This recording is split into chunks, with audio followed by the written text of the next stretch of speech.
Welcome back. Today we're getting into Zechariah chapter 12, specifically verses 1 through 14. That's right.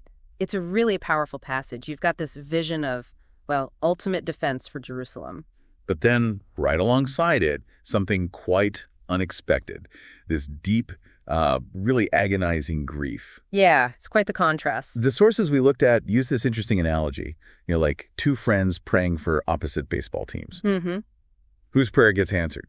The point being, of course, that the Lord isn't choosing sides in a Little League game. Exactly. And that's kind of our mission today, isn't it? To see why the sources say the Lord isn't a trivial God, but this foundational creator, the defender of his people. Right.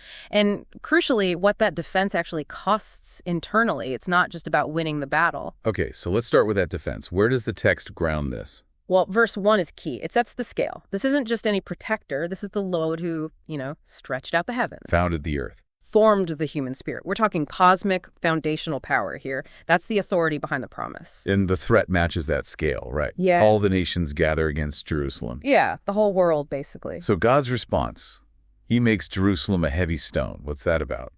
It's almost like passive resistance initially. Try to move it, try to attack it, and you just end up hurting yourself, severely injuring yourself, the text says. So immovable. But it's not just passive. No, not at all. That's verse 6. While Jerusalem is the stone, the clans of Judah become active, like a blazing pot or a flaming torch. Ah, so they become the weapon. They become the weapon, yeah, consuming the enemies around them. And there's direct divine intervention, too. That's verse 4, right? The horses and riders. Mm-hmm.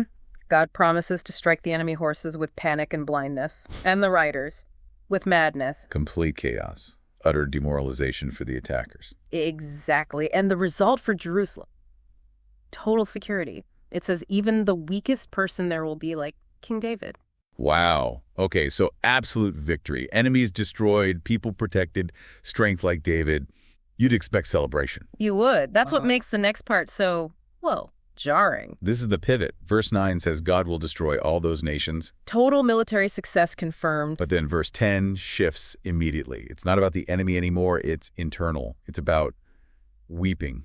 Why? That's the core question, isn't it? The victory is achieved, but God then pours out this spirit of grace and pleas for mercy. Okay. And then it says, they look on him whom they have pierced, and that's when the mourning begins. The victory somehow leads to this agonizing realization. Pierced, and the mourning is intense.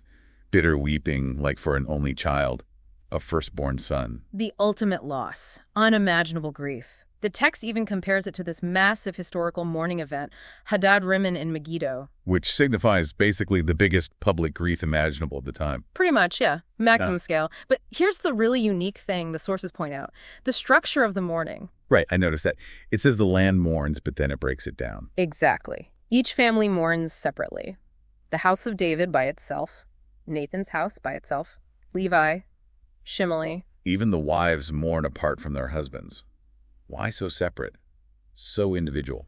Well, the implication seems to be that this realization, this grief over the one they pierced, is deeply personal. It's not just a national ceremony. It's an individual reckoning that has to happen, almost in isolation, even amidst the community. So the victory isn't complete without this personal confrontation with what was done, with the cost. That seems to be the synthesis, yes. The creator defends, ensures the external victory, absolutely, but he also demands this internal response.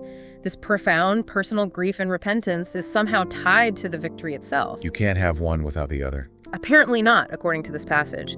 The protection and the pain are linked. That really turns the idea of simple victory on its head. So, the final thought for you listening. If this text connects total divine protection with such intense personal mourning over a piercing, what assumptions might you be holding about what divine strength looks like and what real protection might actually demand from you?